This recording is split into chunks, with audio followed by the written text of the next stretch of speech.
Did you know you can advertise on podcasts? Don't act like you're not impressed. Find out more at podvertise.com.au. That's podvertise with an s.com.au.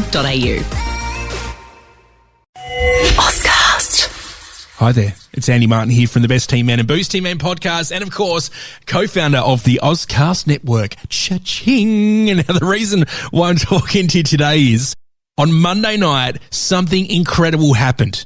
Two podcasts who have been bantering internally and externally for the last couple of years, even before my time, came together as one. We're talking about Pressbox, that is the Advertiser's Dale Fletcher, Channel 10's Jase Kemp, and of course, FiveAA's very own Sam Romantic Tugger Tugwell, and us three boys, Jared Walsh, Matty Burgess, and myself, we all jumped into the studio and recorded what may be an award-winning show. But that's just my opinion. Sit back and relax and listen to the final episode of the Pressbox podcast with the Best Team Men boys. Enjoy. On the show, the two podcasts finally collide. The Pressbox and the Best Team Men were in the same studio at the same time. Plus, the root of the year and the much anticipated Pass or Farce of the year. That's all coming up next on the season finale of the Pressbox. We're back, and for the last time after such a horrid year, 2020 comes to an end with a bang. We have two of the biggest, most talked about podcasts in the same room. That's probably just coming from us. Anyway, Sam Tugwell with Dale Fletcher and Jase Kemp as per usual, but we have some very special guests here as well. But man, welcome to you very first up. G'day Tuggers, how you going? And thank you very much for India for being Scheissenhausen at cricket. That's why I'm sitting here. So thanks, India. I didn't think this studio could fit 6 people in it, but I tell you what, it's really close and comfortable right now. We are crowded with some of the great presents we could possibly have. Jared Walsh, Andy Martin, and Matt Burgess, all from the Best Team Men podcast. They also do a podcast called Boost Team Men, which is arguably just as good, if not better. Men, welcome to the studio. Thank you. Is this thing on? Yeah, it's on. Thanks. I'm a bit I don't know how to work good mics. I'm uncomfortable, Tuggers. I haven't been in a studio with you since the Red Wedding a couple of months ago, where everybody lost their jobs apart from you. So it's a bit uncomfortable. So how's things having money? The worst thing is I knew exactly that was coming straight up. It's so good to have you all here. We're going to get to know each and every one of you very shortly for all the listeners that haven't listened to the Best Team Men podcast. And we're going to get to plenty of great sort of segments coming up in the show. It's sort of a bit of a mix match of segments from both our shows tonight. So this is going to be a bit of fun. But off the top, boys, we should probably mention some great news that has come for the Pressbox. For 2021, we will be joining and partnering up with the Inner Sanctum, which is a fantastic initiative and new online business model for news that's been built by Jack Hudson, a great friend of the show. So that's very exciting. We're going to be partnering up with him next year. Hutto must have money. That's good. That's good to know. Finding a way to get behind us.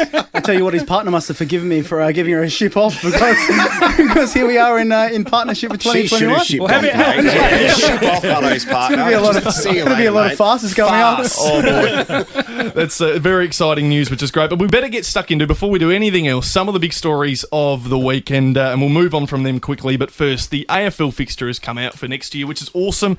Rounds 1 to 6 have been locked away. But the big news is what Matthew Richardson said at Port Adelaide today, their CEO. He came out and said, we're still pushing for a Friday night showdown. I would love to see a Friday night showdown. We have to have one in Adelaide, surely, at some point. No, I think it'd be very good. I think the showdown is one of those things that a lot of fans from interstate watch, even though they don't support the Crows in Port Adelaide. So we know that it would pack out and the atmosphere would be incredible. And considering what's happened this year with 2020, it's a made-for-television product now. It would be outstanding, and why not? It should be. What do you guys think? Yeah, until recently, these games generally are blockbuster games. So you wind your clock back to 2018, it comes down to a kick. Last year, one of the games come down to a kick. So not only that, they get to see a pretty fabulous game as well of footy. This year's was good.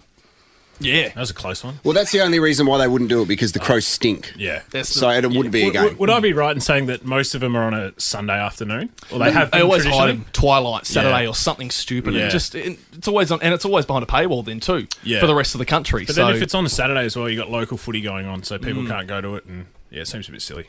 Yeah, the key for mine would be how the Crows go early on. So the second showdown of the year will be your floating fixture, Tuggers. So if the Crows and Port are flying next year, the second showdown of the year has a better chance to get the Friday night deal rather than the first one in round 7 or 8, I think it is. I tell you what, they don't like sport. They say they're not a sports podcast, but they've slotted in beautifully straight off the we've top. done well. Seamless. We haven't heard Andy's thoughts yet. I like frog cakes. I like the donuts they do every time. They're pretty good. And he's the sporting expert in this group. So Jared obviously does a fair bit of work at Port Adelaide games. Showdowns, how good are they? No, they're amazing. It's so weird. I've got a bad experience at a showdown, actually. Like a couple of years ago when Stephen Motlop kicked the winning goal basically in the last couple of seconds, I had to do the presentation on the ground. And normally I'd walk up from the Riverbank stand where we would sit and watch the game sitting next to the biggest tight ass in the world, Wayne Phillips. And while we were basically holding on to the food we were provided, just making sure he didn't pocket it to take it home and say he bought dinner for his family, we had a script that said, congratulations to blank for winning the showdown, blah, blah, blah. At that stage, I had written Port Adelaide. Fantastic. Started making my way down, and I'd go to where the cricketers walk out on the western side to walk out onto the ground. Really quick changeover. Then the Crows kicked a goal, crossed it off, and then a second later, Motlop kicks the goal, crossed it off. And I got to the stage of reading it, and I'm like, I can't even read what I've written here because I was so nervous. But the Port Adelaide showdowns, for some reason, I've only been associated with them professionally. They feel different. Like, I think Port Adelaide games feel different, and I know I'm biased saying that, but the atmosphere of a showdown in Adelaide is amazing, and you don't have to support the teams. We are an event state when it comes to sport, so to go there and have 2 a year, they would be just amazing on a Friday night. There's something there, honestly, and as a Crows fan, I back that. I went to a whole bunch of Port games in the last year and a half because of work, and I've been designated to Port games only, which sucks, but I have to work them, and I've actually grown to really like it. They do a match day experience really well. You're obviously there, and that helps that. But it's certainly a much different feel. The pre-game, the song and everything, it's quite something. But the Crows, they've been talking about there's room, song. There's room. They've been talking about board. There's room. I'm getting sick to death of Graham Corns trying to push this barrel. Crows need a freaking song before the game, but that's getting done to death. Yeah. Let's talk cricket, because Dale isn't here. He wouldn't have been here otherwise if it wasn't for the test match ending early. So tell us why. Why weren't you going to be here on a Monday night to record this? Well, it's supposed to be day 5 of the day-night test, and I was rostered on to say, well, you're the late shift, you're the man. So I was the man for the whole country. So the Herald Sun cricket pages, Daily Telegraph cricket pages, Courier Mail cricket pages have all going to be done by me. So Very humble. It's just, Yeah, just relax, mate. that's just the... So I woke up this morning. Well done. But fortunately, the Adelaide 36ers came to play on Saturday at Adelaide Oval. So I got a lot of texts. I was like, please don't let it go to day 5. Please don't let it go to day 5. And then on Saturday, mate of mine who was working saying, "Oh, you're free Monday now. You know, you lucky, bastard. You're through." And I was like, "Yeah, whatever. That usually means bad news." I checked the score: 6 for bloody 19. You beauty. I was just. You sent me a message saying the Redbacks were dressed as Indians. Redbacks were dressed as Indians. So here I am, but then I sort of double jinxed myself because tonight I was pretty much right on time, 1 minute late. So I should have usually Here for 4 hours waiting for you. Honestly, it was crazy cricket though. Jase, did you see much of it? Oh, I saw a little bit in between schooners at the pub with a few mates. It seems like Saturday punting session. That's right. Yeah, in between races at Flemington. Yeah, it was good. No, it's unbelievable, day of cricket to watch, just to see India tumble. At every stage, I thought they were going to have a stand. But then, Hazelwood took another one. Stark took one. It was just unbelievable. And Cummins, he should have got Pfeiffer in the end, but was just unlucky. The bloke retired injured. Unbelievable cricket if you're watching it. If you're Hazelwood, I would have said to the skipper at 5 for 3, nah, I'm in positive figures here. Yeah, just leave it at that. Get me out of the attack. Yeah. Tugger, can I ask you a cricket question? Sure. The pink ball test, it's good for Australia, but is it good for cricket? Because you're getting quick games and people who purchase their tickets, it's almost predictable now what's going to happen in those last couple of sessions. So is that necessarily a good thing that is always going to happen? Because everybody wanted to see probably a Virat Kohli century, which he almost did before he got run out. But everything else that we love about Test match cricket, we didn't see any of it. Like, I think how good Australia were in their bowling attack has taken away from the fact that it wasn't really a good Test match. No, it was. Well, if it wasn't for Tim Payne hitting 70 as well at the end of what, day 2, Australia were basically down and out as well. So it was quite a strange ebbs and flow game, and India lost it within 2 hours. But you're right. The fact that the pink ball has sort of changed the game a little bit in Adelaide, you don't see as longer games. Usually they would leave. This is the interesting part for me, and this is why everyone talks about the pitch for this game, was they usually leave it a little bit longer, a little bit extra green, and make the ball do a little bit more. And so the ball lasts longer, and the game can hopefully last longer and keep the bowlers in it. But this game, they made it really short. They made it quite dry and flat, and you thought that maybe it would be a batsman's pitch. And Cricket Australia's message to the Saka was, this needs to go 5 days. We know Cricket Australia have had no money and they've lost it all over COVID. So they were looking for 5 full days of attendance, 5 full days of cricket for broadcast rights and all those sorts of bits and pieces, advertising, etc., and really blow this out. But it went the complete opposite because no one could bat on that pitch. So no one knows really whether it was a different preparation. Damien Hoff had no pitches to prepare bar the Sheffield Shield ones on other grounds. This is a drop-in Adelaide Oval pitch, totally different. So whether the preparation wasn't quite right, I don't know. But the pink ball is certainly an interesting one, and India's never played with a bar one Test match in their careers, so they're totally foreign to it. After Australia claps the night before, and then India goes in, you wake up, it's beautiful blue skies, 25 degrees. You thought India were going to battle day, and then it just all of a sudden it began. It was unbelievable to watch, really. Crazy how it all unfolded within about 2 hours, and it was all over. I don't think India are going to come back if we have a twilight test here again. The word is that they were totally against it in the first place, and that they agreed to it at the last minute, and then I just don't think it's going to happen again. If it'll be a day-night, it'll just be a straight day test.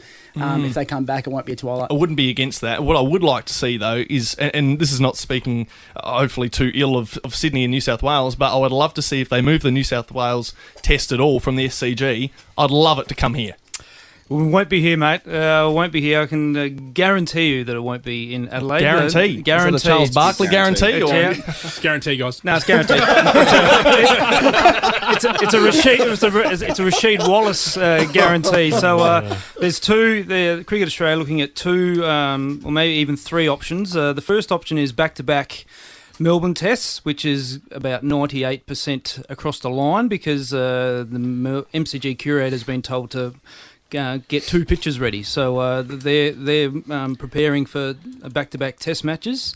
With the latest cluster numbers, they could flip the Brisbane and Sydney test. So it could go to Brisbane. Brisbane could have the New Year's test and Sydney could have the 4th test. That could pad it out a little bit. That probably won't happen now with the border closures and what Palaszczuk said on Monday morning. So that's probably out. So back-to-back Melbourne tests, or fingers crossed that the virus goes away in about 5 days, which probably won't happen. All right, well, let's fingers crossed. I'd like to see a test at Karen Rolton. Yeah. That'd be good. I wouldn't. Who's Karen? Oh. That's old pitch. Edit point. We just needed a camera on Andy for the past 10 minutes to watch his eyes glazing over. I didn't know when the right time would say, I'm like India, I like to battle day 2. But I just held back. That's why I was glazing, because I was like, I can't. So it's time to get to know you guys. Let's move away from the serious stuff because there's plenty to come. We're going to have a DJ quiz coming up soon. Here we go. Now, Here we go. This is What am I paying on Sportsbet right now to get this right? You're paying to win this quiz $9 million to 1. So we put it to Twitter last week. Remember, we said should Jase get a 3rd chance at trying to redeem himself. The actual results were 50-50. Dead set 50% because each. I got the second one right. Exactly the same as the freaking score. 2.5 out of 55. I was with DJ Farce here. I was with him because he did say one of the artists, and it was what was the song? It was MNEK was one of the artists, I think, or something like that. Yeah. So you really stuffed that, Tugger. You need to pay attention. They both get the equal amount of dollars, I believe. Thank you. Well, good thing you don't make the Jay rules. Stuffed it. You half stuffed it as well, DJ Farce. You did, The breaking news too, Hutto, our great man, Hutto, has said to us during the week, DJ Farce exists. Oh, he does too. In Spain, in Ibiza. It's actually... Ibiza, however you say it, I'm not too good on the Spanish tongue, but DJ Farce exists. Go and search it, yeah. Yeah, it's Kempy, how was the paella unbelievable. in Spain? There's an in-joke That's a there, great boys. inside joke between us. Yeah. All right, well, let's get to know everyone in this room just a little bit better as we all lose it. There's going to be lots of this. So we're going to do a round-the-room press conference because our team needs to get to know best team men and best team men needs to get to know us. So We've who got should questions start? for ourselves as well. Really? Yeah, we have, because we were coming into this, guys, thinking we want to be as respectful as possible to your podcast because you are an established podcast. You have lots of good listeners. KFC King Andrew Capel listens, obviously, and plenty of other people. We have a couple of listeners, but we've also got a kind of style that we present, so we don't want to tarnish. You need to put probably a warning at the start of this. So, because we don't want you to lose listeners, we want it to be a collaboration. But we are guests in your studio. Before we get into the press conference, I'd just like to say nice things because Jase, you once said on a podcast, say something nice. So I mean this seriously because this is the most serious thing I'll say the whole thing. Jase, Yes. I am very glad that you kept your job this year because I listened to the podcast when you were obviously going through a shit time and there was a lot of uncertainty, so I'm very glad how that worked out for you. Dustin Fletcher, I think your basketball knowledge is absolutely outstanding and I love it, even though you support the Chicago Bulls, which are a bit shit. Not when I was a teenager. Yeah, but that's okay. That's okay. Which we're going to try and find out when that exactly was that you were a teenager a little bit later. But, as I was going to say, you are fantastic at your job, but you told us that a couple of minutes ago. And Sam, I mean this. I listened the other day when you were working with KG. And that's an experience in itself. But far out, man, like you are going to be the next media star in Adelaide. And did I say that right? Because you wrote that down for me to say. Was that no, well done, You got man. the money in your pocket? No, I said nice things so we can get to the press conference because they're not as nice. No, they're not. So we're going to throw a few people. Who needs to go first? Dale, you're good at asking. Actually, no, Jase is the professional question asker. You're the head man. No. You're the next Bruce You work at McAvaney. press conferences. This is your domain. Please kick it off with the number one top question. Well, I just put this together a bit before when I was having a chat to you, actually. I And, did just note, Jase, yes. because it is a press conference. I asked the coach of Adelaide United, Carl Viet, at a members forum the other night. Accidentally, I said, "So, Carl, how do you feel now getting the head job?" Actually, Jase, do you know that Andrew bloke that they always talk about at press conferences? Andrew. Oh, no, Andrew. Dustin does. Andrew. Huffy should be here right now. Yeah, He's right. his element. He's got his Is own. Christmas cancelled? That's him. Okay, sorry, go. Sorry. All right. Yeah. Well, this is actually the first time I've met Jared. I haven't met him before, and I've just heard about it. I saw the podcast that you guys have been doing recently. I saw the video that you posted online about when you were made redundant. I thought it was a really heartwarming sort of way to really dissect what had happened to you, and I was incredibly heartfelt considering that we were going through similar stages. So, had never met you before. Why didn't you rock up to the interview I did with these boys then? I don't know that. You didn't, did you? You just stole my press conference question. Damn it! Sorry. But I do follow you on Instagram, and every now and again I do have a look at what you post, and you seem to be a man about town. You do have a lot of things on your Instagram. You seem to be posting a lot about your peak fitness, your Subaru, your wines that you like, and sometimes I'm just finding myself wondering if your page is more about yourself or it's a bit of about a sponsorship deal. So my question to you, Jared, It's is a long one, yeah. how much contra is in your life that you've got that you get to take home with your work? Okay, so I'll be completely honest with that. The only contra that I have is the car, which, let me tell you, the agreement I had with the car was when I was at Nova because someone else had the agreement. We won't say their name. Don't say their name. That's where Andy would normally just drop the name. But we're not legally can't say the name. But they had the agreement and they couldn't live up to the agreement, which a long time ago, before I sat down with Subaru and said, we need to make this work, the agreement was 2 Instagram posts a month, and that was to drive around a car. So I've since spoken to him. And no parking fines or speeding fines. The previous person did. Jeez, Jase, you'd be buggered with that deal. Yeah. I had to change a flat tyre this morning. But it's a great question, and I'm glad you said that, because it is sometimes I try to mix it up a bit what I put on social media, but I think because I've got time now because I was made redundant. I appreciate you bringing it up, by the way, because I've just started to get over it.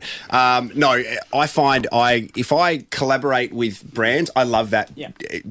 I find like the things you learn in radio about communicating to an audience and finding ways to do it. I try whenever I put stuff on social media that people won't look and go, it's an ad. And I guess you look at it and think it's an ad. That answer your question? Fuck. Anyway, if I'm going to go home after this in my Eblin Subaru and have a first drop line, and then I'll run it off tomorrow at peak. Thank you very much. And shout out to Adelaide Circumcision. You flop and we chop them. Would you ever go back to breakfast radio? Good question. I woke up last week at 4:45 in the morning and hated it. The breakfast radio really messed with my life.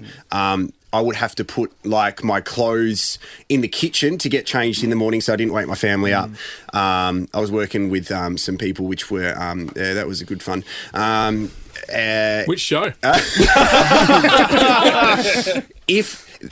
My mentality is now, if the team is good and the culture's right, definitely.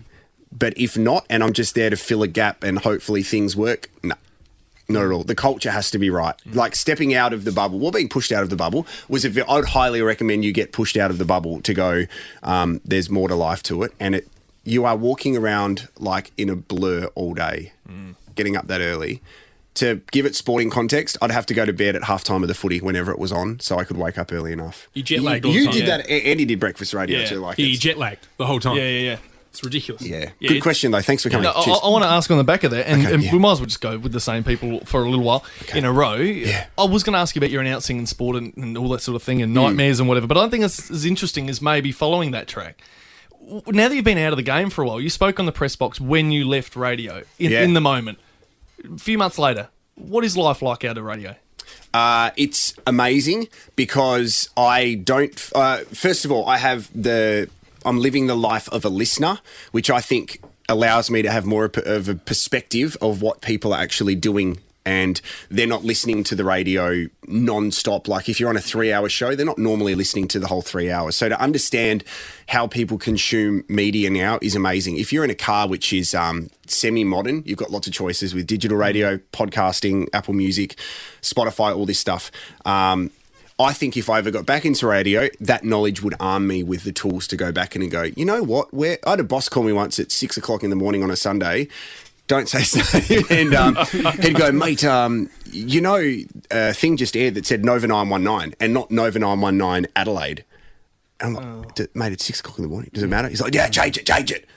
Okay. So the things that we always joke and said, we're not saving babies. So to step out of it has been great. I still love radio. You know I listen a lot because I message you whenever FiveAA stuffs up. Yep. But I don't feel guilty. The biggest thing for me was putting stuff on social media and saying, hey, this radio station's doing good things, which is not the one that I used to work for. So, yeah, it's enjoyable. No, it's really good to know. And you're doing really well outside of it, which is great. Now, everyone's asking I think we the same stay on the question. same bloke. Yeah. So you both had Good a question. idea. Yeah. So have you got a job yet? Jesus. Wow. Well, what do you like full-time job? Yeah. No, okay. but thanks. No, that's Cheers. Wow. Yeah, it's good. Yep. Oh no. Hi, Andy. Andy? Hi, Jared. Andy here from Anus Weekly. What's your favourite podcast that you like doing? Because you got many. Please tell everyone how many you do. Yep. Keep it short. Bit of a loaded question. My missus said to me that doing the podcast I do with Matt and Andy is the most me she's ever heard. Yeah. And that's still keeping the guidelines of not defaming anyone or being too rude. But that's my humour. And I love doing it with these boys because it's just, we've got such a good understanding of where there's not really boundaries of offending one another, but just a good balance of friendship, which is great, and we're mates outside of it. I think you lose the bullshit which comes with radio a lot of the times, and there's a lot of it, and sometimes it's good bullshit, but Best Team Man's really good. I would have said the maker and the drinker. Okay. It's not bad, is it? Yeah, it's not bad. Okay, that's enough from me. Let's throw to someone else. Who should be next? Well, it's to one of you guys. Right. Why don't we go to Sam Tugwell? Yeah, let's do that. All right. Okay, so I'll go first. I reckon this might go for a I'll while. go first. All right. May go for a while. So, Tuggers, how does it feel winning FiveAA Big Brother? what do you mean by that? Oh, please The last explain. man standing. That is so unfair, but it's still funny. No, it's been a hard time because here in the office we've seen a lot of people during COVID sort of go home and work from home for a lot of the time. So there was a good couple of months where Jared and I would work with the sports team, and we'd be the only ones in the office, and it was the weirdest, most surreal, deserted feeling. And so you'd come into work for a good couple of months and you just didn't feel quite right. And then you'd go through this period where, the station said we're going to go through and make some cuts. And then there was a month of unease and you just felt like sick to the stomach. And every day people would talk about it and it never felt good. And eventually once, people were cut and it was a horrible time. There was probably a 2-month period where you had to start picking up the pieces and working on, what they were used to do. So, Jared and Nick, for example, we had to find a new anchor. How do you do that? Well, who's going to panel the shows? Who's going to produce the show? Because we lost our producer as well. Everyone has to start pulling their new weight and it's so much heavier. So it was a really tough time, but to come out the other side is nice. We're starting to train up some younger kids who are just blooding for the first time in this industry, which is, it's exciting for them, but also it's still sad looking back, knowing that there's so many capable people that could do the job right now if they were able to still have their job. So it's a tough time, as as much as we can make light of the fact of that, it's been an awful year, and I think everyone can sort of experience that in some way. Sam, Eric from Enema Weekly, how are you? Hi, Eric, how are you? I've got a double-edged Enema question for you. So the first one is, what Does that would mean you... it's going to be shit? What would you prefer to be called? Because I've heard different variations of your name on the radio. Do you prefer Sam, Samuel, Tuggers, or Tugger, or Romantic Tugger? And the other part of that is, how does it feel moving houses recently and moving onto Media Street? Media Street. No, I prefer to be called Tuggers on air or Sam, either one. Tugger the Romantic is a new one from KG, and I'm not sure how to take that, to be honest. We just take it and... And I'm not on Media Street. I'm so far from it, so no, I haven't moved house yet. Thanks, that's enough for me. G'day. It's Terry here from Breast Lover Weekly. What is it like working with KG? He's such a legend, but also he's an old man at the same time, right? So, how does that go? Oh my God! I mean, it's really enjoyable. Junior. Do you ever do that? Do you ever get an Adam Sandler on him? No, he's great. And you know what? The first thing I said, because Jared actually messaged me after the first time I got to do a shift with him, which is only just new. And Yeah, right. Quit now. And No, But what I said straight away was, it's actually the easiest thing I've ever done, and not because he's just a genius. Yeah, the guy's a genius. He knows how to play the game. All you need to do is hit the mics on, and you just let him go. And you throw a couple of half volleys at him, and he just tosses them, knocks them out of the park. Yeah, don't go there. And what about his radio skills? Sign up to the best team and you know what to expect. He is an absolute genius. No, I love working with him. As much as he can stress a little bit at times, he's just a natural. And he's a nice guy. He'll always say hello, which is great. He is the greatest man. Now, Tuggers, you've been with Jase and I for 2 years now. No, I have. Who do you like better? Oh, good, very good, very good. That's like trying to choose a favourite child. Can you do that? Yes, you can. Well, it's not hard. Because someone turns up more than the other. Oh! Wait, so, Dale, you're not bad. I'm a busy man. Come on. What do you got? Well, the only one I've got for you is that I know that you talk about another person in this room a lot, and it's not Dale Fletcher. It's this man to my left, in Jared Walsh. And I know that you guys work together and you're very close with each other while you spent that time together. But I want to know, what is the least thing that you miss about Jared Walsh? If you need some, I got some. And then you can tell us what you miss most. Okay, Say my wind if you want. I was about to say he used to fart in the studio all the time, and he'd been lock used- the I've done door. 4 already. I mean, These are airtight studios that we used to work in. He'd open the door and you just knew what was coming. He'd fart, he'd close the door and just lock you in there. So that used to suck.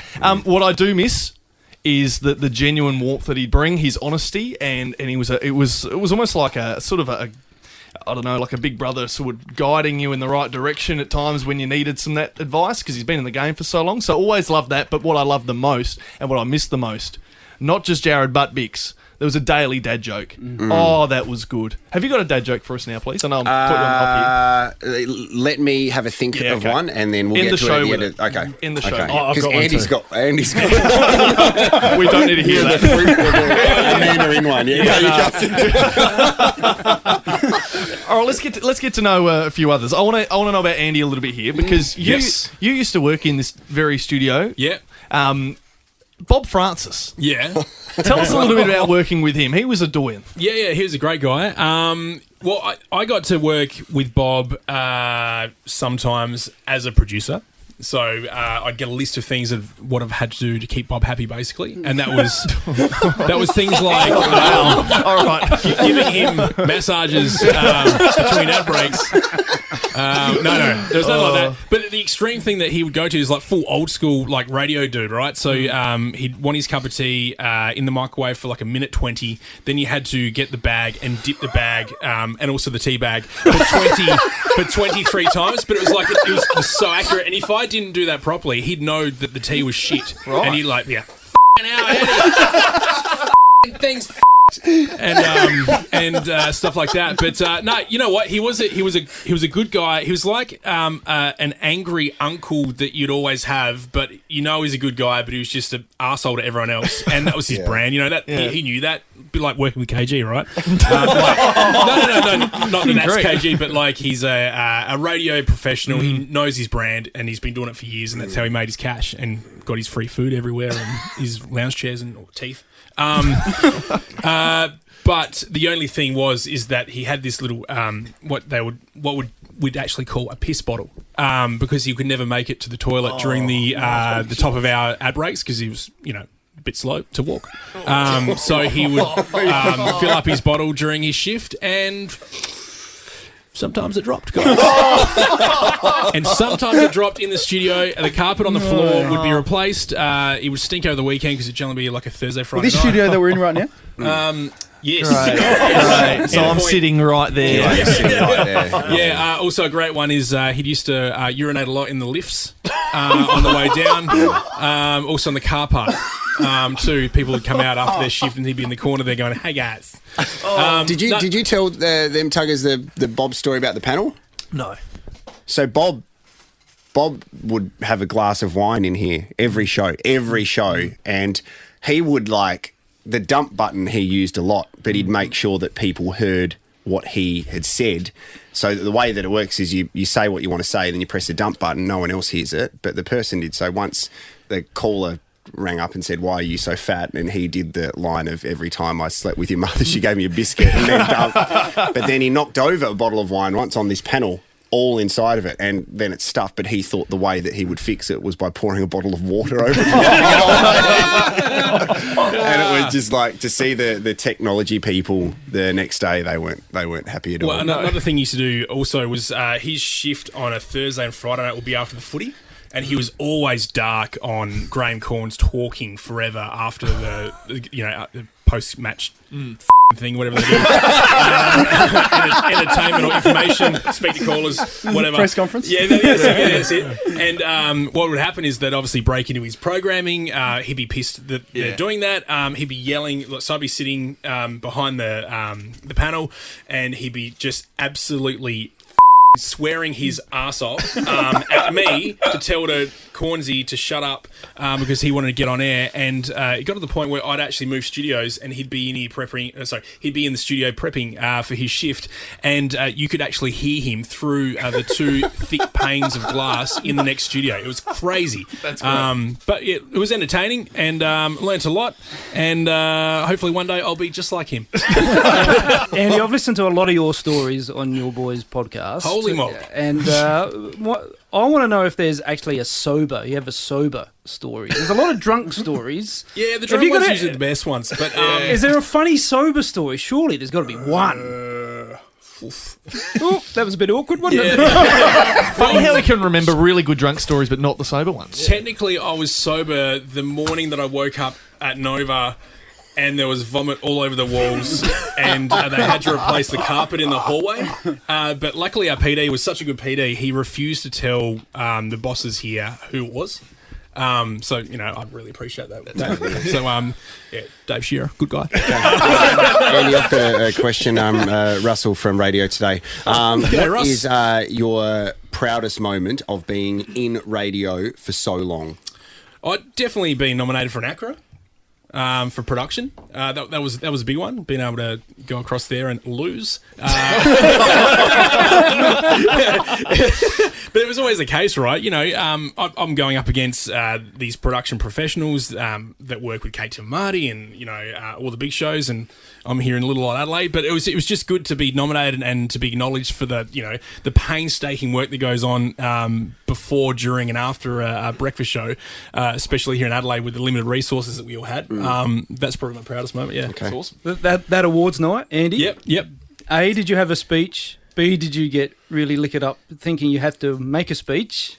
How did that I not was go? heaps nervous. So got on the cans. They had Fosters there, and I've never drunk Fosters before. Sorry, it wasn't Fosters, Crownies, Crown Lagers. Oh, yeah. So And, Fosters. Yeah. Oh, that's right. Yeah, everyone's telling me it was like the the same beer. Yeah, it is. Yeah. So there you go. So you got on that.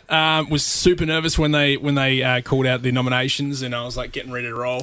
I was like, "Oh yeah, boy! I can't wait for the ladies to see this trophy that I own in the after party." And then went to get up, and it wasn't me. Did you practice a gracious losing face? I was like, no, actually, you know what? I literally yelled, "Fuck!" As they were clapping, because the guy that won it was Kate Timuddy's producer, whatever his name is. Darcy, that's right. Yeah. He's gone on to bigger and better things. And it was the worst thing is I do better work than him. Yeah, this is a really long answer to the question. And that's pretty much the Best Team Men podcast. So yeah, there you go. That's my proudest. Where did that come from? That came from Dustin, but we're going to have... No, that was me. It was you. Yeah. Thanks, guys. Let's shorten up the answers, guys, because we've got a game to play. Jase from the press box. I just want to sneak one in. G'day, Jase. Now, you've been working... What about a question? You were working downstairs from our great man, CM Tugwell, here for a while. Is there something that we don't know about him that you might perhaps know from working with him? No, well, there was a crossover period, but he was Yeah. always working afternoons and evenings, and I was working breakfast hours. So, no. Beautiful. Moving on. Sam used to have to always come downstairs if we had to do a tech upgrade, so I'd email Tuggers and go... And also "Hey, go downstairs too. Oh, yes! Welcome. So he had to press a button, basically. And then there was one night where, I don't know if I gave you all the information, and you came down, you pressed a button, and then the station went off air. And the That's PD right. at the time was like, "Who is this Sam Tugwell guy? He should never work for the station again." I'm like, he doesn't work for the station, mate. So there's no issues there. And I'm really glad to see you keep your job after that. You did a I great never job. knew that. That's hilarious. Yeah, no, it wasn't that funny for me mate. because Yeah, it's very cheers. aggressive. Andy Burjo from Big Shed Brewing, mate. How you going? How was SFM breakfast back in the day, Bedro? I got fired. Oh, God. Andy. Oh, jeez. Sorry, guys. It's all going off. How'd you get home Friday night? Sorry, what? Called an Uber. Okay. Yeah. Okay, Yeah. good question. What time? That's a 2 questions, mate. Sorry. 10:30, I think. Oh, that's early. Yeah. Not long after me. Yeah. Okay, let's go over to some of the press box ep boys. Who's next? Let's go to Sean Kemp. Okay, so Jase. He's got his iPhone. Yeah, I've got some notes. I've got 2 questions for you. I'm just fixing on these headphones. Sorry, sorry. You're in serious trouble. You need to be honest with how you answer this question, all right? Question 1. Do you get offended we don't talk about you the most on our podcast when we talk about the press box app? Not at all. Not in the slightest. No. Okay. The second question is more genuine one. Yeah. After what has happened this year in the media industry, what have you walked away going, this is what I am grateful for and won't take for granted again? Yeah, absolutely. I'm so grateful that, like so many, we've lost so many good people this year, including yourself from the media industry. And there's countless people at Channel 10 that we've had to say goodbye to and we really didn't want to say goodbye to. And that really were an integral part of not only just the Channel 10 newsroom, but telling stories here in Adelaide. And it was just such a sad time to be hit by redundancies. So the most thing that I'm grateful for is not only having a job myself, but being able to share my time with these people who I learnt so much from. And my boss has just left Channel 10 after 22 years, and she hired me out of the country, Fiona. She literally plucked me out of the country to give me a job here in Adelaide, and I'm forever indebted to her for what she's done for me. And to see her walk away last week after 22 years at Channel 10 was almost heartbreaking, because there was someone that I looked up to so much and someone that had supported me even when I didn't fully believe in myself. You know how you go through those moments where you don't know if you can do it or not, and she just had my back no matter what. She's like, you can do it. Even my first live cross, I remember I was so nervous going to my first live cross, and she says, this is how you do it. I've got full faith in that you can pull this off. You'll be fine. And And the live cross as well. Yeah. There it is. You are a good-looking bloke. It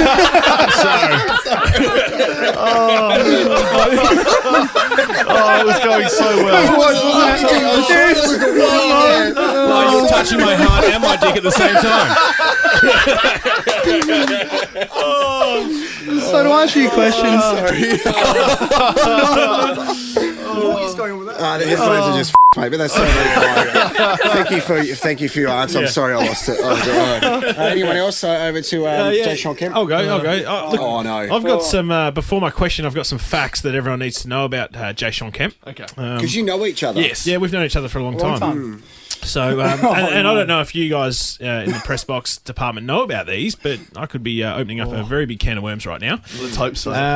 Jase tore his ACL in 2013 and never got it fixed. It still might be torn today. Really? true story. Yeah. It's still How torn. bad do you feel now, Tuggers? You lost to Kempy in the City to Bay. I did. You lost to someone did. with one knee. I completed a City to the Bay with one ACL. There you go. Tuggers hasn't really grown into his Tuggers. body yet, though. I could be the most unfit man in this room. You're a real lanky Tugger, so Yeah, but I know. mate, I'm the same, don't worry. He's a horrible fisherman, Kempy. Shotman. Went out in the boat with him once. Caught a cold. Jeez. There's your dad joke, guys. I don't mean it's your dad joke now. No. He's very average on the punt. I reckon you guys know that one. We know already. that. Yeah, we know that. His favourite cruiser is pineapple flavour. Yes. I've seen him, mate. Yeah. When was that? Like the Instagram craze, like lockdown, and everyone Nick was doing. nominations? Oh, the neck noms? And you were skull and bloody cruises. Well, that didn't go. I only sent that to you boys. I didn't know. He's embarrassed. Yeah. And probably the one that'll surprise you the most, that up until 2014, Jase was actually an Essendon supporter. No. Gee whiz. Where's that come from? Bombshell. No. I kind of was. I kind of was. I've always been a Port Adelaide supporter as my local team here. But I met But James. you played at North Adelaide, so yeah. Oh, wow. Sorry, Sorry, turn into a Sorry, roast. go on. Where's the rich? I met. So I met James Heard when I was a kid. And then I was sort of an Essendon supporter growing up, and they were sort of my interstate team. But I've always been Port Adelaide though. Yeah. Okay. Well, that's all the facts I've got. That's great. You got a Now question? I've got a question. Is it true that you were so angry after the Port prelim that you kicked your dog, but it was okay because you remembered you're an Essendon supporter? Oh, wow. I didn't have a dog. It went over your head, didn't it? Wow.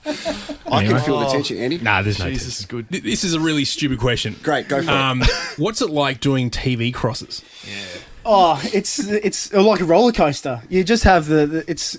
What was the first time like when you were on radio for the first time? Do you remember how nervous you were? Oh yeah. I was shit myself. Exactly, and that's exactly how I feel every time I step up to the plate. I go through this massive wave of anxiety before I and people I work with can tell you this. There's just this overwhelming feeling that I'm going to end up on Shit Adelaide. Yeah. Like it's like I've got it all written down, but I'm gonna bomb it, and it's all psychological at the end of the day, and so. It's not until you get through the first sentence and you go, okay, I'm okay. Yeah. It's just that moment of sheer panic beforehand where you think, I'm going to completely balls this up. I'm going to go blank on air. It's going to be on Shit Adelaide. Everyone's going to see this, which is probably not a bad thing. You could probably go viral from it. Probably keeps you employed. So, but it's just a sheer roller coaster. And then after it, I have this. It's like a huge adrenaline. I guess you call it adrenaline dump, where you just... We've had one of them before. Not on the toilet, but just where you just... The relief of getting through it, and being you still think you're on the toilet. Why do you always have a tarp underneath your feet every time you do a cross? Oh, that's right. Okay. It sounds really tinny, the person talking to you, doesn't it? Like, it sounds like It they're on a does. two-way radio, so you can sometimes not hear them. And the trick I have is actually turn it all the way down in my earpiece, so I can hardly even... I can hear them, but it's bare because I just don't want them... I don't know, I just have this feeling like I don't want that to be loud. I don't want it to be excitable before my live cross. So I almost turn it down where it doesn't mean it, like it's not a big build up for me. Hey, when they do that wash on like 7, if they're going to Mark Stevens or Tom Brown to do footy stuff and they cross to them, then they have the logo come. Is that to cover the delay? It's holding that moment to go, you're going to receive us in a second, so it's just to make sure to make the delay's covered? I believe so, yeah. And sometimes you can get caught out because if there isn't a delay and they have the wash, you can be talking while it's happening. Yeah. So I've learned to just wait till you can hear it in the background and then you start talking. Is that why people look at the camera like they don't know they're on for a couple of seconds? Yeah, probably, without the wash, because you get cued, because you can't see anything. Yeah. So it's all in your earphone. Yeah. So you get this, and sometimes they don't cue you. And Yeah. And in Perth, you know how they take about 15 seconds to get a question through their ear? Yeah. That's it. Thanks very much. Jase, I've got a question for you, mate. How long did it take you to do your hair this morning? You take a lot of pride in that. He's got good hair, though. couple of minutes, 5 minutes. 5 minutes? A couple of minutes. Got it down to a fine art, I reckon. He's Jeez. got good hair. Yeah. Long time. Anything doesn't. That's all I want to ask. He stole my question. Why did you choose journalism when you could just be a Ministry of Sound DJ in London? Oh, yes. Well, this is. I don't know if I don't know. It's a boring answer. Oh, don't tell us then. All right, we'll head off. Just hit that skip button a few times. Yeah, that's right. No, the honest reason is I was no good at making music. If I had been good at making music, and some people are really gifted in the sense that they can sit in a like padded... Burjo. Yeah, like Burjo's made a heap of tracks. You can sit in a padded room and listen to the same kick bass all like for 9 hours straight, and it just drove me mental. And I just was never that musically talented to be able to put anything together. So I thought, shit, what else can I do? And so, journalism's the way. We've got 2 left. We've got Matty and Dustin Fletcher. Yes. Okay, so Matt Burgess, I've got a 2-part question for you. Of course Did you you get your dad a schmacko or a pig's ear for Christmas? 'Cause he's a dog? Yes, you got a schmacko. Okay, Yes, fantastic. that's brilliant. What is your best footy memory watching Collingwood? Best footy memory. Well, I've been to 3 grand finals. I've seen a draw and 2 losses, which has been good. Probably not a highlight, but it's been good. Probably my biggest one was I saw Chris Tarrant kick a goal after the siren to beat the Crows here. Yeah, I was at that game. That was amazing. Yeah, okay. See that Thank you. magician? No, that's Matt Tarrant. I thought so. Now, Matty, I've got a story that I've heard about. It's been doing the rounds in the radio world for a few years, and I've always sort of known you by this. There's a story that you used to work, obviously, as we referenced earlier, SAFM, yes? And you had a bit to do with the Black Thunders. Yeah. Is that true? Yeah. Now, this is loaded. Someone's stitched stuff here. Now, What's going on? I've heard that you used to do a little bit of schmoozing with a few of the hot shots in the gig, right? In the world of radio. Okay. And one night somebody came home with you. Can you please share who that someone was and how that night sort of went? This is the highlight of my night. Oh. This is the best. Luke Jacobs? No? Sam, Wrong story, Sam, mate. I have some news. You know that it's his brother who was on the radio, right? No.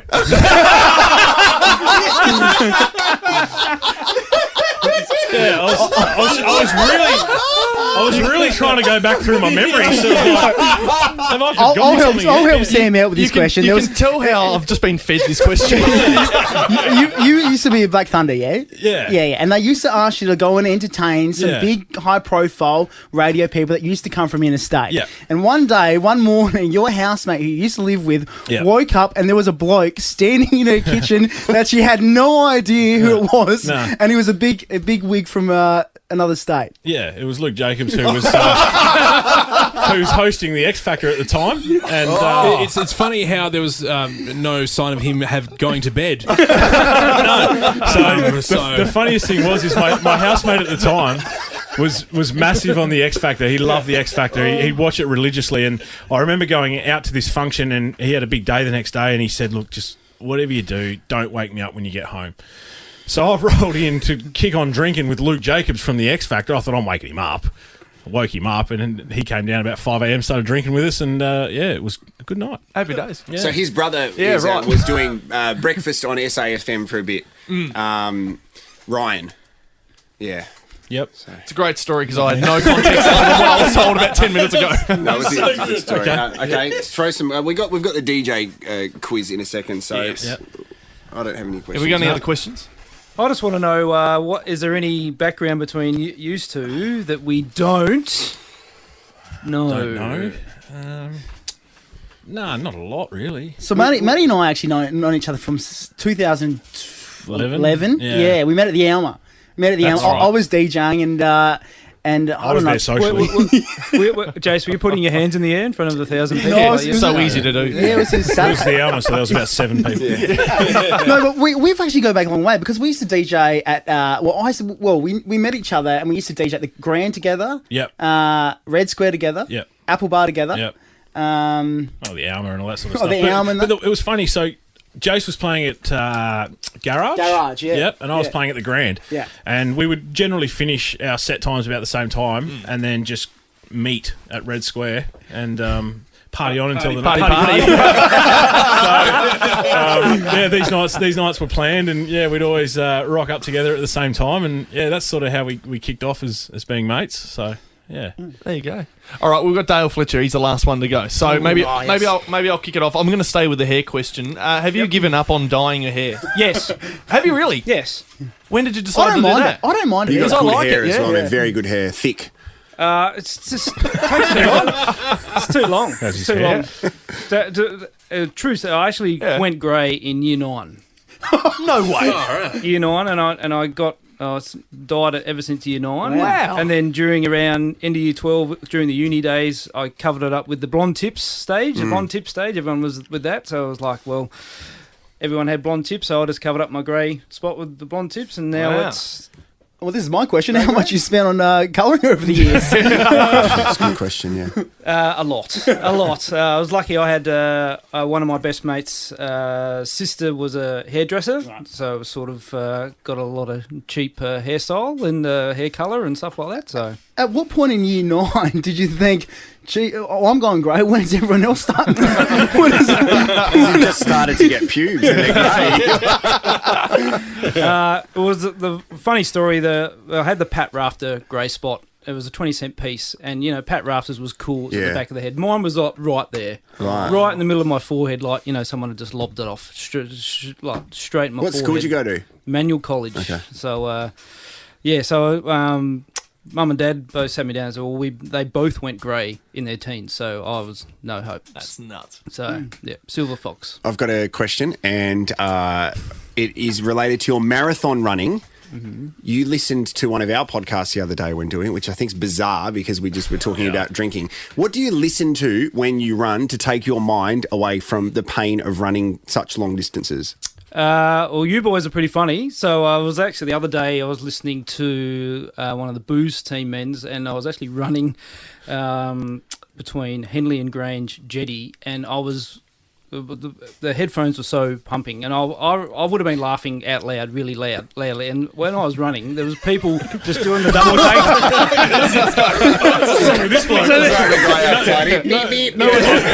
There would have been 25 people that were saying, "Have a look at this dickhead." He's running in the middle of the day and he's getting sunburnt and he's pissing himself laughing. No at the one same likes time. running that much. That's what they do. So, but just anything. I don't reckon I could do any runs without headphones. I don't reckon I could do that. So Some people like to not listen to anything because it connects them with what they're running to, and music changes the tempo sometimes. No. I think music will make me run faster because it makes me think about not running. Yeah, it's a true story too. Like I'm old enough that I was in year 8. They had a sports search thing. Just before you went grey. Yeah, just before I went grey. Because I went bald in year 9, so it doesn't matter, mate. It's fine. And I was. They tested everyone that were going to be 18 at the Sydney Olympics to see if anyone was going to be good enough for sport. And they went through all the tests, and I actually ran faster bouncing a basketball than without bouncing a basketball. I find that with sport too. If you're chasing a ball or holding onto a ball, Yeah. So the headphones sort of Just holding. Ball sports. Thank you for answering the question. I got a question, Dale. You go. Sorry, mate. No, you go. I'll It's go about, next. it's about being part of the scrum. Is it the scrum? Is that what it's called? On rugby. No, Media like, scrum? Yeah, media Yeah, scrum. yeah, So yeah. everyone's like, Is Christmas cancelled? is Christmas cancelled? No. What's the longest you've run? longest I've run is a half marathon at Okay. this stage. So it's pretty much from my house to Outer Harbour and back is a half marathon, and I'll be doing that Christmas Eve, probably listening to this. Well, it was flat because the Melbourne Marathon got cancelled. He was all signed up. Oh, He had signed up to the exclusive... MCG corporate suite. he had his own locker and with a massage all ready to go. Is that the one where you finish in the G? Finish in the G. yeah. Finish in the G. And you That was and you also run there as well. That's a very wanky MCG story for you. At the Women's World Cup earlier this year, Katy Perry was playing and we all had access on the field to get right up close to the stage. But instead of doing that, I was in one of the footy change rooms kicking a footy with someone because I thought I would never get the opportunity to kick a footy in the MCG change rooms with another person again. Who was it?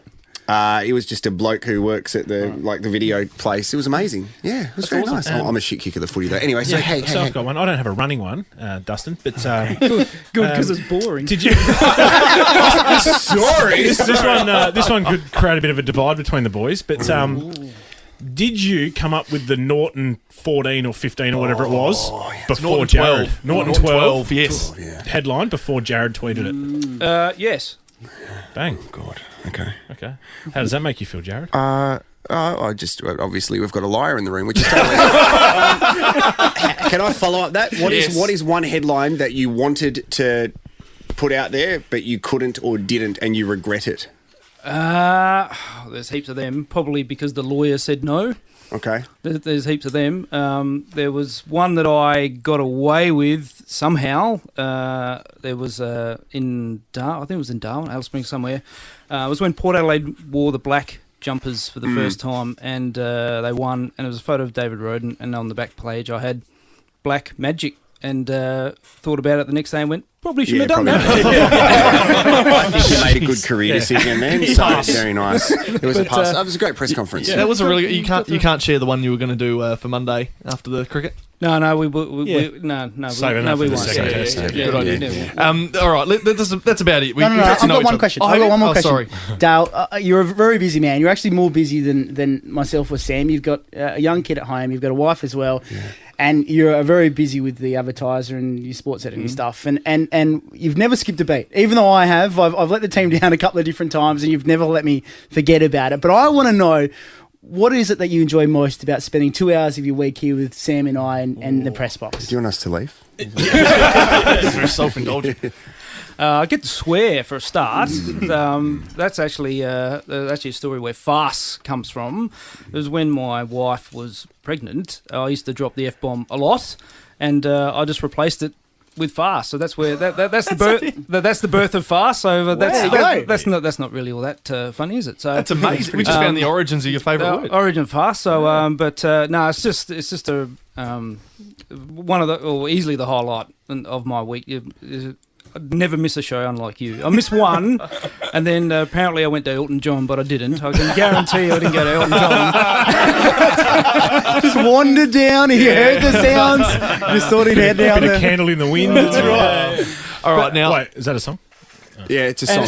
Yeah. And the other part I like is I like throwing you under the bus, Jase, which we're about to get to. You know, also, just very quick, the glove box is actually the smallest compartment of the car, so you can't fit that much cash in there. So when you're saying the glove box, there's not heaps of coin to be thrown around. Is that intentional? Not really. It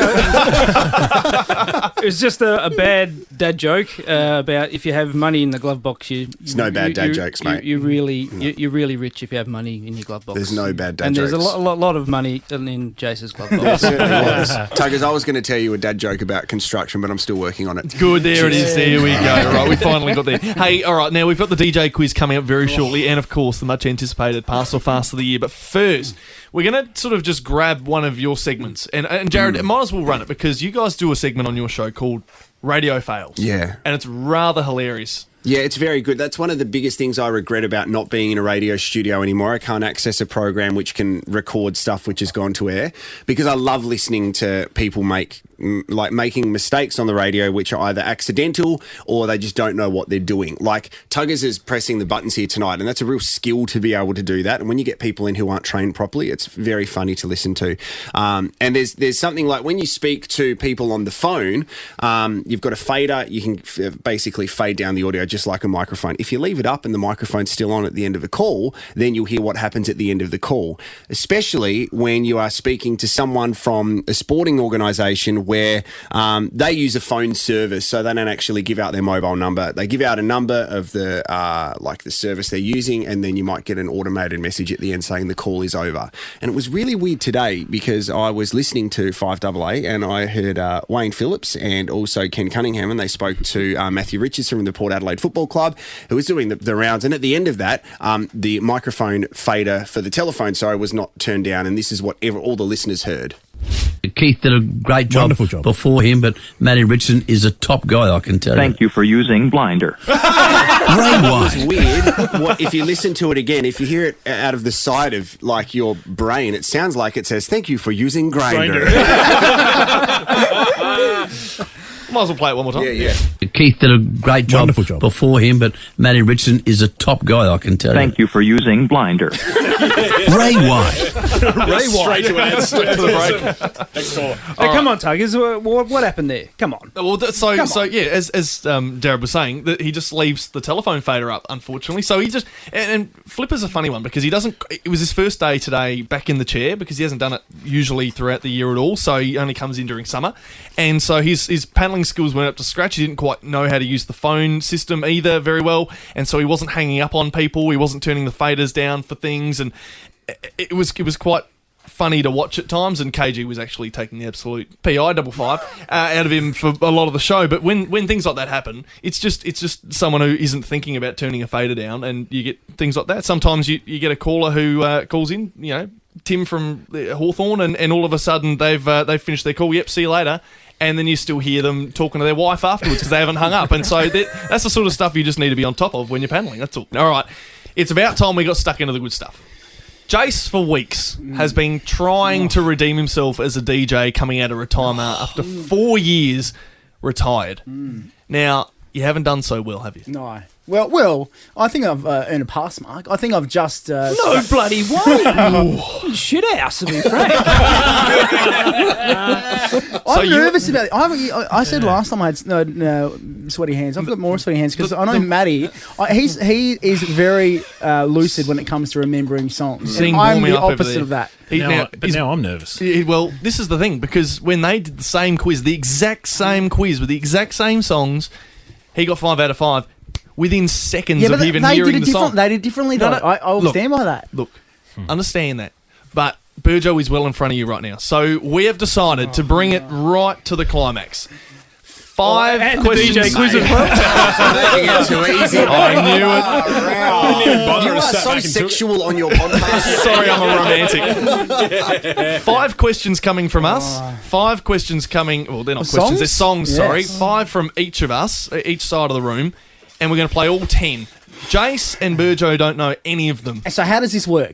Do we go? I reckon it's a buzzer system. Should we have a buzzer so system? Play the start of it, say Yep. your name, and then we'll Just stop in. it. Yep. So who's 5 are first? Tuggers. Who's 5? Yours. Mine, Dale's 5. 5. And then Jared's are next. I might be lucky to get one. Okay. Right. So I can. There's a little bit of all these 5 tracks Yeah, sorry. have been number 1 in the ARIA club chart Okay. in my lifetime. Okay. It's a long time. It's going back a while then. Back when ARIA wasn't even called ARIA. Oh, wow. All right. Are you guys ready? So your name's Here your we buzzer? go. Yeah. Jase. Test your buzzer.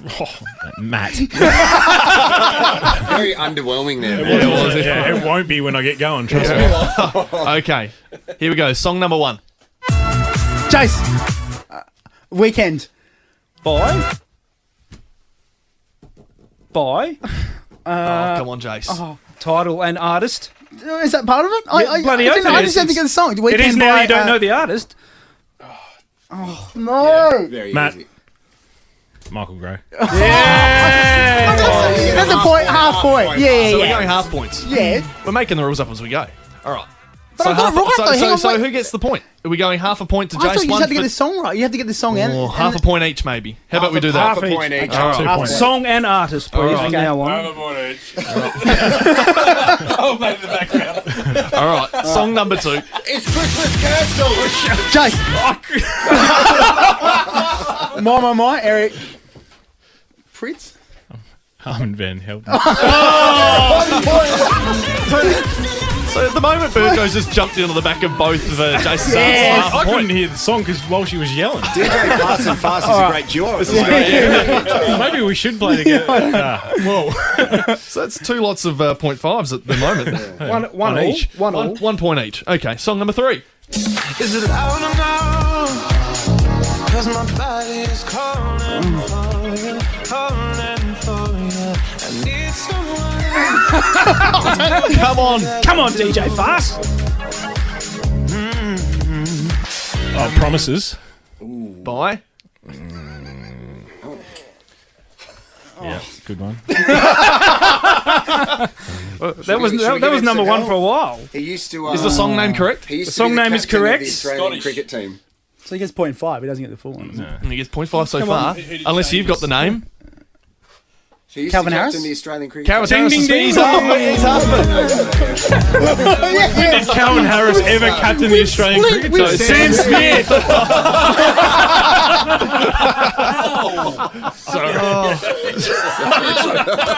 This knocked me out. So that's 3 lots of half points. So it's 1.5 each. Then the next one. If none of you boys get title and artist in this one, that's Oh. hand your Oh, license. so we get Hand your double license points. back. Good call. Okay. Good call. Double point? No, we're not. No, okay. Here we go. Oh, come on.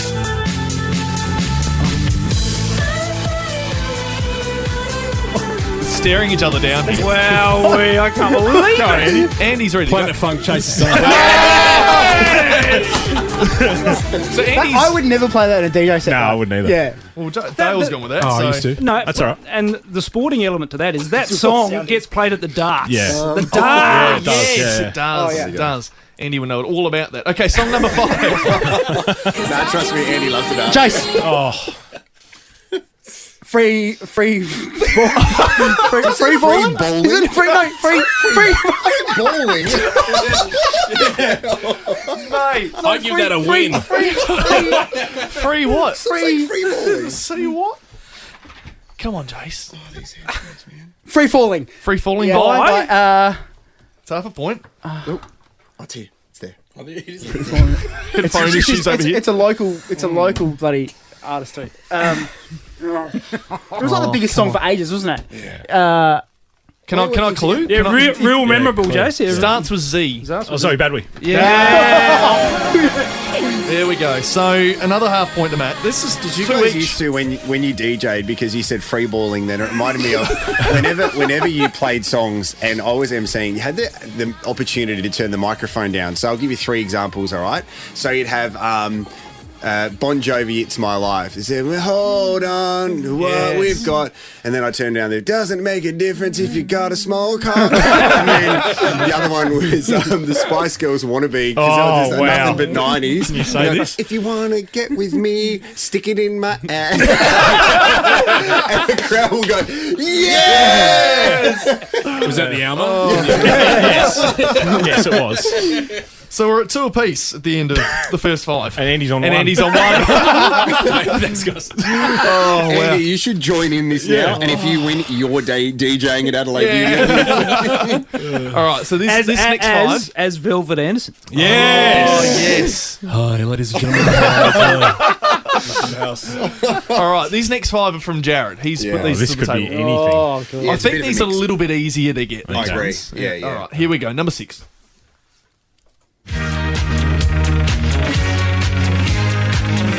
Barbara Streisand, Jase. By? I can never remember the it doesn't. I always remember the name of the song. I can't remember. I know the artist. Barbara Streisand. You should get in there, Oh, Dustin. man. Go on. Duck sauce. Yeah. I'm amazed that you didn't get that. I got the. Well, you got half. Well, everyone can get Barbara Streisand. The thing is, as a DJ, don't look who makes. You just look at. I didn't know the Barbara name. Streisand was your buzzer, Jase. changed his name. Okay, we got 4 to go. It's getting pretty tight. Yeah. Here's number 7. Matt. Skrillex. Banger. Oh, Yeah, easy. Yeah, that's bangerang. easy. Yeah. Well, that's Now we have to wait for the drop. we actually You can't play more than 9 seconds. no time for that. All right, number 8. You're 1 point down, Jase. Here we go. Jase. Oh. Journey. Sing it. Sing it. Don't Stop Believing. Hang on. That is not a DJ song. I played a remix song. So this goes off. I played it. This goes off. Let's get a little shed. That's fair. Did you play at the Victory Hotel? Sure. Tuggers. What's the score? What's the score? Is So the last one? the score's now 3 apiece between Jase and Matt.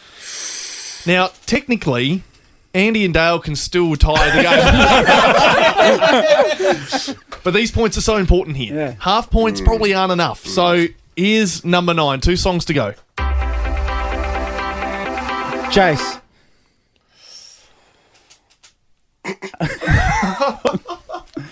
It's by Black Eyed Peas. No! Oh Matt. Flow Rider Club Can't Handle Me. no! This is huge. So they could come out of a tie if I get this time. It could come down to a tie. I only need half to win. He does. Win, yeah. All right. Old mate Frangelico will be like, what's going on in that next studio?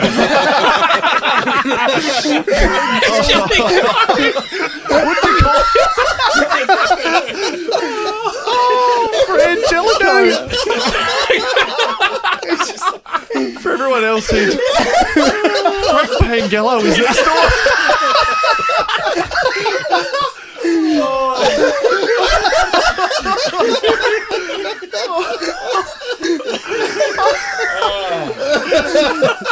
That's fun. That's a funny thing that's been said all night. That's what Andy brings to the table. Plenty. Can we say after this, we're going to go so you can focus on your serious stuff with your pass or farce or root of the year. So Doesn't take long. We'll bail. I want to hear Root of the Year. You got to say for that. Okay. Final song. All right, here we go. What's on the end of this? Jase has to actually go on stage as DJ Fast if he loses. Yep. We all agree. DJ Fast for Jase if he loses this. Okay. Okay, hit me. Song number 10. Jase. Bloody Beach Roots Warp. Yeah. It's a freaking draw. It's a tie. It's probably fair. Did you have another song to go? We don't. That's all right. We'll call it a draw. Call it a draw. Wow. Well, it's evenly tied. What can we do? There you go. I'm exhausted. I still can't get over it. That's tickled me. Well, that's one way to take us into Root of the Week. been a big year. Well, that's been a big year. My last one from my girlfriend. Literally sounded Knew just you'd love like it. I think her name was Sharon. It feels like it was Sharon. We won't spend long on this because No. it's pretty simple and it's pretty easy to determine what was Rude of the Year. It started what began as just us trying to fill content really for our show, and it spiraled into something that we never could even imagine. It spiraled into nearly 8,000 people going on our Facebook, voting for their favourite ovals right across South Australia, and then Ryan Fitzgerald getting on his own Instagram, getting on his own social media and plugging the press box on his own stuff and talking about it on 5AA on radio, morning breakfast, about how good Port Noarlunga Oval was, and for him to go out and do that, and for him to finally be successful in his campaign on social media to get all the people that he knew, on all his followers, to vote on our poll that we had running for best SA Oval, best SA Local Oval, and then Port Noarlunga winning. It really capped off an amazing thing that we just started out literally just filling content. So it was amazing. Rude of the Year, Rude of the Week goes to Ryan Fitzgerald for getting behind Port Noarlunga Oval. We had Fitzy, we had Daniel Gorringe get involved. Of course. We had Brendan Lade come on trying to support the KI group, Penashore Oval. So that was a really cool campaign. So we were really pumped with that. Now, this is what we've been waiting for the entire year. There's been a lot of farcical things to happen in 2020, but it's time to find out who has won Pass or Farce of 2020. Can we get an ironing board out there on the sideline? Absolutely farcical. It's farcical. Farcical. Farcical. Farcical. It's a farce. It ends farcically. The rules are a farce. Farce. What a farce. Farcical goal. That sounds farcical. Farcical. Farcical. It's a bit of a farce. It's a disgrace. Rightio, so the votes are in. The nominees for Pass of the Year were Hamish Hartlett's drum set, the Wallabies national anthem before the game against Argentina, Elspeth Hussey's live cross-pandemic pizza, and Nick Kyrgios again. And the voice of reason. And have you got a drum roll? Should, but I'm not quick enough. Maybe Hamish Hartlett should have come in and done a drum roll. Yeah, we can all do a drum roll. But the Pass of the Year, thanks, Jase. The Pass of the Year 2020 is our man, Nick Kyrgios. Oh, you're kidding me. Yes. Pass of the Year. As if he's Pass the Year. What was the percentages? 35% of the vote, Nick Kyrgios, I think it was. Pissed with that. The voice of reason. No, I'm pissed. Who with did you that. vote for? His best form for the year, and he didn't even hit a tennis ball. Oh, that's just rank. No, I'm not happy with that. He's dirtied up, hasn't he? No, I don't What a way like to Nick end the Kyrgios. Never liked him, never will. But no, good for him. He's had a good year. How's last year's winner? I went back because I had to listen to find out what last year's were. Jeremy Cameron putting $50 in some bloke's wallet when he lost it. That's a Pass of the Year. See, I don't know if Nick Kyrgios deserves it. No, sorry. The votes have spoken. They are in. Yep. Okay. Big You one. didn't The big vote. one. You didn't vote enough. No, I didn't vote enough. No, sucked in. Sorry. Should have won last year. Should have been back-to-back Pass of the Year, Nick Kyrgios, who was up there last year. But that's All right, the build-up, we've been waiting all year. Right. So, sick drum roll, please, Jase. it's a DJ Fast jump. So the nominations were, because we had a lot of... Yeah, the Fastest of the Year noms. nominations were the Pigeon statue in Rundle Mall. Oh, he dirtied up on Twitter. Yeah, he did. The Pizza Bar Liar, break dancing at the Olympics, or toilet paper hoarding. What's your Fast of the Year if you had to pick one of those four? Break dancing at the Olympics. Hutto's misses. Breakdancing Olympics. So hang on, that's gone over my head. Are they looking at putting that as a? No, it's in. It's in. Is it? Yeah. Break dancing You have has to bring your own. replaced. Happen, yeah. You have to bring your own cardboard and everything. That's incredible. Wow. And I'll watch that. It's replacing weightlifting and boxing are out. Unreal. That's because the Russians are doing stuff all now, so they would have won the weightlifting. So they're like, nope. So no more clean jokes. Can I say as well? I love Hutto. I was going to MC his wedding, but then there was a Port game, so sorry. I just don't. That's the first time I've mentioned his missus, and if she listens, I might listen and see what Jared has to say. You're a dog. It's not true. I've never met you, and I love you. I don't love you, but anyway, keep going. Go on. So the Fast of the Year by the length of the Flemington Straight. The length of the straight. Hoarding toilet paper. Yes. I fully agree. 56% of the landslide. Without even questioning. Landslide. Farce. No, Did any of you guys have to stock up on toilet paper, or anyone you know? Yeah, I stocked up when we went into panic the second time, and then we were fine the shops the next day. So I've still got about 50 rolls at home if anyone needs any. My parents sell it, so I was sweet. Oh, what do you mean? Well, they hoard it then sell Well, it. no, their company This is a sells. Burjo fact. I should ask you this one. Yeah. So the They mum hoard and dad stuff and sell it. Mum and dad's company sells. I think I know someone else who does that. Wow. Right. Well, that just about brings us to the end of a massive year for our show, but also best team. And you guys keep kicking on. So when you've run out of press box to listen through the year, and we'll chuck some stuff up over summer, some reheated gear, but when you need something fresh and funny to listen to, you know who to go to. So as a massive endorsement from us, Can you tell us who? Because we don't know. It's obviously not us. best team in. Oh. Great podcast. Well done, boys. No, thanks for having us. We feel like we've hijacked your podcast, and it's got credibility, and ours has none. Yeah, this is going to be the most amount of people that have listened to us ever. So. Yeah, it's great. Not It's at all. fantastic. No, and it's on the Ozcast network, isn't it? Yep, yeah, and you guys are more than welcome to come across at any time. If you need a little home to chill out in, if you we're going to spot for you. So there you go. But yeah, we've loved this. Yeah. This has been fantastic. It's been awesome, actually. Yeah. It's been awesome with everyone in the studio. We went off the mic, so going to work last week, but they're all on, and it's been unreal to have you guys in And finally. the biggest fear I think I had was there'd be crosstalk, and there's 6 people in here, and we didn't really do that. No. So that's great. Yeah. So well done, guys. Well done, done. everyone. Pangelico? Oh, yeah, old mate Frangelico. So the great thing about not working in radio anymore is I'm going to drive home and call him up on a private. Let's ring him now. Tonight, what are you wearing? Hey, and I'm going to pretend I'm Liz McCaskill, who's the chick who predicts the future, and I'm going to say, hey, you won't know this, but I know what you're wearing, and I'm going to have a look at it. You go, how did you do that? What are the lotto numbers?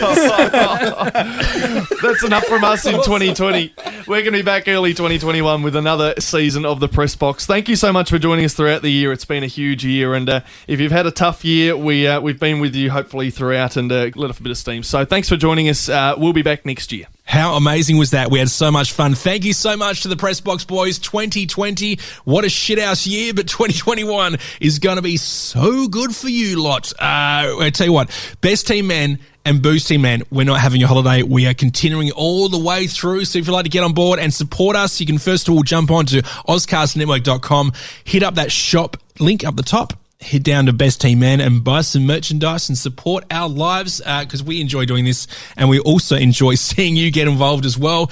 You can also jump on to your podcast app or however you listen to podcasts, subscribe and also write a review because that lets everyone know, all the apps and platforms, that we are good people and you love to listen to us and they get us out to other people that are in the same boat as yourself.